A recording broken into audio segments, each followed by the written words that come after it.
Biz getdiyimiz yerdə iki erməni maşını gəldi bizim qabağımızı kəsmək istədi. Bu gün mən gedib bu qəbirstanlığa gedib də ki, ölülərimizi ziyarət eləyə bilmirəmsə, eləyə bilməyəcəmsə, mən ora niyə gedim ki? Mən erməni dilini həm başa düşürdüm, bir danışa da bilirdim az. Mən gördüm ki, bir tədbir qalıb qıraqda.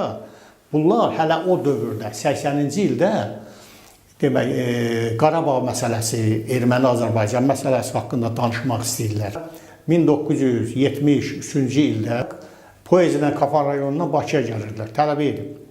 Bakıya gəlirdim aprel ayının 24-də.